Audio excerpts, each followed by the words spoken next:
तो देखिए ओपी धनखड़ को आपने सुना। आप बताएं कि ऐलनाबाद में पन्ना प्रमुख सम्मेलन के बाद बीजेपी के वरिष्ठ नेता गोविंद कांडा से भी हमारे संवाददाता गुलशन ग्रोवर ने खास बातचीत की है, सुनाते हैं। ऐलनाबाद में बीजेपी का पन्ना प्रमुख सम्मेलन हुआ। मेरे साथ इस समय भाजपा के वरिष्ठ नेता गोविंद कांडा हैं। सर, आज का पन्ना प्रमुख सम्मेलन हुआ, क्या संदेश आज कार्यकर्ताओं को दिया?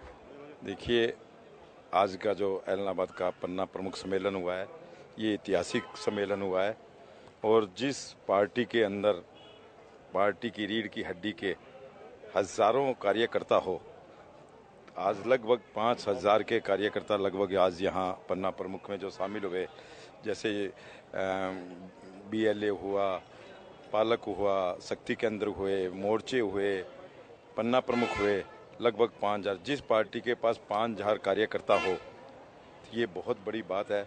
और ये 5,000 कार्यकर्ता जब अपने अपने गाँवों में जाके, अपने अपने वार्डों में जाकर नीचे तक अपने वोटर को ढूंढेंगे, अपने वोटर को बनाएंगे, तो दूसरी पार्टी का रुकना बड़ा मुश्किल काम हो जाता है। और दूसरी पार्टी को सोचना पड़ेगा कि जहां इतनी बड़ी पार्टी के सामने मैं कैसे जाऊंगा। 2024 का मिशन भी बीजेपी पन्ना प्रमुख के माध्यम से लेकर चल रही है, कार्यकर्ताओं को मोटिवेशन भी कर रही है। लगता है कि कुछ सीटें चुनौतीपूर्ण भी होती हैं, तो उनमें से ऐलनाबाद सीट लगता है आपको कि चुनौतीपूर्ण रहेगी? नहीं, ऐलनाबाद वालों ने तो पहले ही दिखा दिया। जब इतना बड़ा आंदोलन हुआ, पूरा देश उसके आंदोलन पे निगाहें थी, तो ऐलनाबाद सीट पे पूरे देश की स्पेशल निगाहें थी। और उस आंदोलन को ऐलनाबाद वालों ने, जैसे आज हमारे माननीय अध्यक्ष महोदय ने ऐलनाबाद वालों को सलाम किया है और जिस तरीके से तारीफ की है, और वाकई में ये तारीफ के हकदार हैं ऐलनाबाद के मेरे सभी परिवार के सदस्य, तो उनको बड़ा छोटा आंदोलन करके दिखाया। 60,000 वोट उस टाइम यहाँ इन्होंने दिए। ये तो मेरी तकदीर काम नहीं कर रही थी, वरना यहाँ पासा पलट जाता और ऐलनाबाद आज सुर्खियों में होता। ऐलनाबाद में सितारे अलग होते, लेकिन वो दिन अब दूर नहीं है। वो सितारे ऐलनाबाद के चमकने वाले हैं। इन कार्यकर्ताओं की एक एक बूंद जो पसीने से जो यहाँ गिरी है, वो अब रंग लेके आएगी। ऐलनाबाद में जो विकास वैसे हमारे माननीय मुख्यमंत्री जी बहुत कर रहे हैं बिना भेदभाव के, लेकिन एक मेरी मेहनत वो देखेंगे तो एक अलग प्रकार की होती है। जैसे आज सिरसा सीट है, भाई गोपाल कांडा जी विधायक हैं, लेकिन उनकी एक अलग पहचान है। 31 गांव, 31 वार्ड के अंदर वो लगातार निरंतर जो काम करते हैं, जो सेवा करते हैं, वो शायद पूरे भारतवर्ष में कोई भी विधायक नहीं करता होगा। अपने पल्ले से जब कोरोना काल आया था, तो 25 से लेकर 30,000 आदमियों को खाना बनाकर उनको घर पे भेजने का काम किया। दूसरा कोरोना काल आया तो उन्होंने 10 दिन के अंदर, केवल मात्र 10 दिन में 150 बेड का हॉस्पिटल खड़ा कर दिया। तो ऐसे विधायक है भाई गोपाल कांडा जी सिरसा के लिए। वही काम अब यहाँ होने जा रहा है।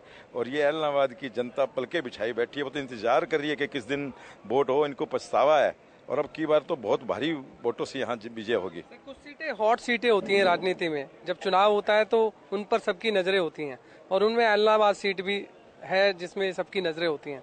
2021 में देखा, उपचुनाव के समय में नजरें थी, बीजेपी की तरफ से आपको उम्मीदवार बनाया गया। आप कैसे बोलते हैं hot seat? Hot seat in the sense की कुछ सीटें बड़ी राजनीति। कोई हॉट सीट नहीं है। यहाँ से मेरे सामने कोई आएगा नहीं चुनाव लड़ने वाले यहाँ से भाग कर जाएंगे, आपको दिखा दूंगा मैं।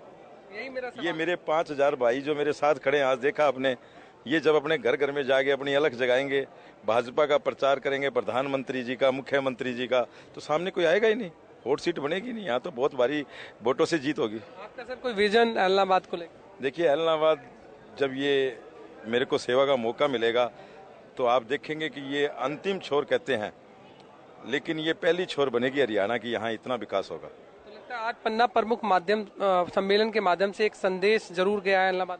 बिल्कुल गया है, क्योंकि भाई गोपाल कांडा जी का, हमारे जो गुरुओं का आशीर्वाद है, उसी के कारण से हम राजनीतिक में आए। कोई राजनीति करने नहीं आए, हम इनकी सेवा के लिए, समाज सेवा के लिए आए।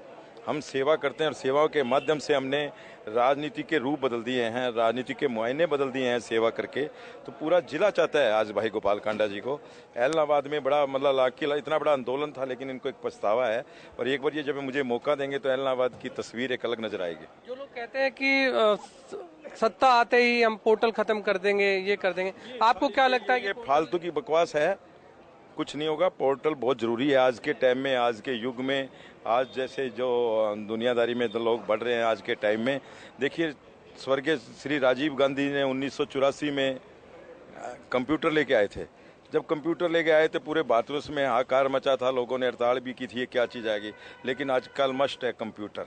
ऐसे ही पोर्टल मस्ट होगा कि लोगों के पास टाइम नहीं होगा, घर बैठे फर्द निकाल ले, घर बैठे ही राशन कार्ड बना ले, घर बैठे आयुष्मान कार्ड से दवाई, ये ऐसी चीज़ें पोर्टल बड़ा जरूरी होगा। आज लग रहा है, लेकिन आने वाले टाइम में लोग कहेंगे कि वाकई में मोदी जी जिन्होंने काम किया है, जो पोर्टल लागू किए हैं, कोई पोर्टल नहीं हटेगा। 2000 में चौटाला साहब आए थे तो पूरे भारतवर्ष में एक हरियाणा देश ऐसा था जहां वैट लगा था, वो आज भी है, कुछ नहीं हटता। लगने के बाद लोग ऐसे कहते हैं मैं ये कर दूंगा, सत्ता त्याने के लिए लोगों को बकलावा करते हैं, लेकिन ये सिर्फ हरियाणा की जनता है। हरियाणा की जनता इतनी भोली नहीं है कि पोर्टल वो समझती नहीं। आज उनको बैठे भी, हमें घर बैठे जो सुविधाएं मिल रही है हमारे माननीय मुख्यमंत्री जी के आशीर्वाद से, प्रधानमंत्री जी के आशीर्वाद से, वो लोग उसको खोएंगे नहीं। आज जितने भी लोग, आप ही देखा कि आपने बताया कि कितना मुआवजा दिया है, हमारे अध्यक्ष महोदय ने बताया, वो सिरसा जिला का सबसे ज़्यादा है। किसी टाइम में कभी आता ही नहीं था, और जब आता था कभी ऐसा हुआ था तो लोग जमींदार पटवारियों के चक्कर काट काट के थक जाते थे और पैसे दे के गिरदावरी कराते थे। आजकल तो गिरदावरी कराने की जरूरत नहीं ना, पोर्टल पे चढ़ाओ गिरदावरी होगी। धन्यवाद गोविंद कांडा, भाजपा के वरिष्ठ नेता, जिनका कहना है कि आज का जो पन्ना प्रमुख सम्मेलन था वो एक ऐतिहासिक सम्मेलन हुआ और इससे जो एलनाबाद की सीट है वो और मजबूत हुई है। कैमरामैन जितेंद्र शर्मा के साथ गुलशन ग्रोवर, एलनाबाद।